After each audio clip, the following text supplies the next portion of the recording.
Assalamualaikum warahmatullahi wabarakatuh. Jumpa lagi dengan saya Tunku Muhammad Nur SHI, anggota DPR Kabupaten Pidi di channel Urung Tua 76. Pada kali ini kita akan berbincang-bincang dan berbagi cerita dengan mantan pejuang Gerakan Aceh Merdeka, dan juga beliau adalah mantan anggota DPR Aceh. Beliau sekarang alhamdulillah masih diberi kesehatan dan pemikiran yang jernih untuk memikirkan tentang keadaan Nanggro sekarang. Kemudian pada pertemuan kali ini kita akan mewawancara, akan berbagi cerita dan bertanya kepada yang mulia, yang nama beliau adalah Tunku M. Harun. Assalamualaikum Tunku. Waalaikumsalam. Alhamdulillah sehat Tunku. Sehat. Jadi kamu orangnya di channel Urung Tua 76 akan didakan pegah-pegah haba tentang kisah-kisah yang kali berokan, di mana drone adalah salah satu orang yang terlibat dalam perjuangan. Maka orangnya kamu akan tanya Mbak drone, apa rasa pernah rasa drone sehingga drone bergabung dengan GAM, bahkan sehingga drone bergabung dengan perjuangan GAM. Nah, memang gara-gara nak keikhlasan dari hati drone ataupun nak pemaksaan ataupun bergabung gara-gara ada hutang sehingga bergabung dengan GAM. Orangnya Mbak drone langsung tayang, kamu tayang, bahkan nak terjadi sehingga drone bergabung dengan GAM. Ya, lun pada saat haji, pada tengah jak sekolah galak lu baca-baca sejarah. Ya. Jadi lang-lang lu baca sejarahnya menarik tentang Aceh masa dahulu. Jadi waktu SMA-nya memang kagak baca-baca sejarah dan senang mendengar cerita-cerita Urung Tua tentang Aceh. Ya. Jadi pada saat tahun 86 lun ka bercimpung karena selaku mahasiswa dalam organisasi politik. Bahkan yang paling menarik tahun 82 demonstrasi terhadap Cina di Banda Aceh, waktu yang lun ka di drop karena lun menjadi salah satu mahasiswa. Jadi Timor karena kritis memikirkan bagaimana cara perubahan tentang kemajuan Aceh. Jadi menarik pada waktunya hana paksaan barangkali siapapun. Jadi karena menarik dengan sejarah-sejarah orang Aceh waktu yang sering di drop macam-macam. Simpati dan empati. Jadi merasa tertarik dengan sejarah. Karena saya berpikir Aceh Nanggro kaya macam-macam. Modal. Tapi nasib orang Aceh lagi nyan. Maka lu menarik ilun berontak. Ya. Dan bahkan ngen seleting lun bawa tenya kuliah tu 88 nyan. 88 jak luar Nanggro, mana wolong Nanggro juga dalam kreatif ikut tidak. Menarik. Akhirnya bucor.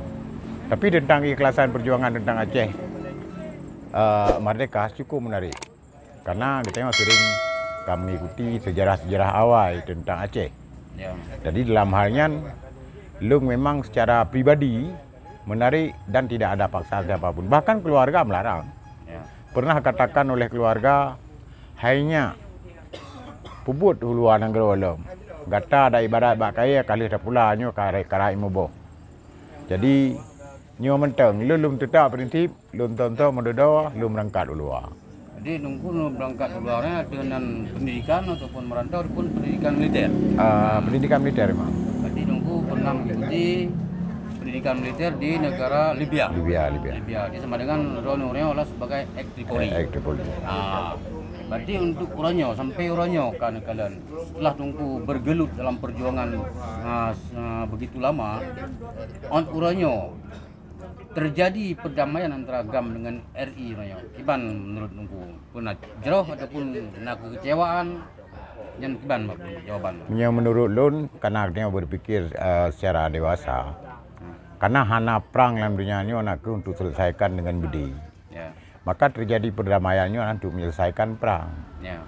Maka katanya harus Mialun bersyukur dengan perdamaian dengan diberikan hak-hak kewenangan Contohnya dengan perjanjian 2005 MOU Helsinki di Finlandia nya, itu diberikan ke sebuah undang-undang pemerintahan Aceh, Undang-Undang Nomor 11 tahun 2006, Undang-Undang Pemerintah Republik Indonesia tentang pemerintahan Aceh.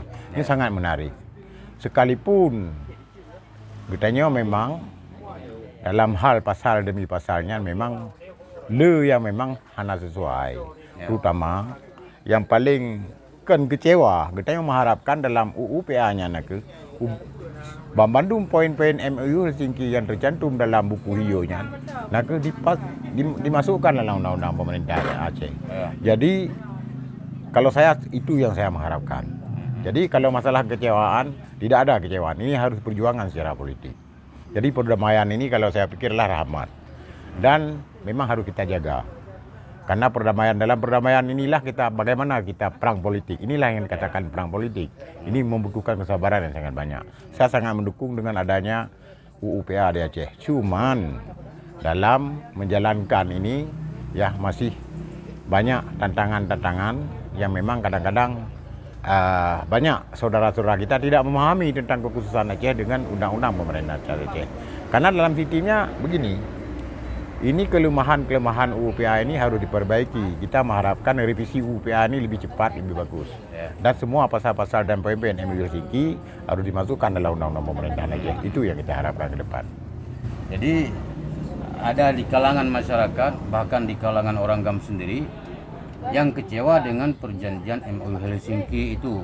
Alasannya karena setelah 16 tahun perdamaian antara GAM dengan RI, yang butir menyebabkan apa yang berjalan tok masalah partai lokal. Sementara yang lain hanya lom jalan bejut. Tapi seandainya butir-butir MOU-nya sistem jalan, yang sungguh kekecewaan itu mungkin terjadi di kalangan masyarakat, bahkan di kalangan GAM sendiri.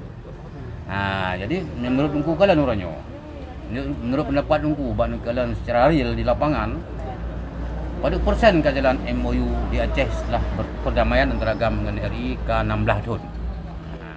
Menurut kalian yang sebetulnya walaupun memang undang-undang pertanahan sudah diterahkan, tapi masih terikat, hanya diterahkan pun. Kalian baru berjalan MOU Helsinki yang perjanjian MOU Helsinki, terutama ada masalah partai lokal dan masalah pemilu. Yang lain memang hanya berjalan sama sekali.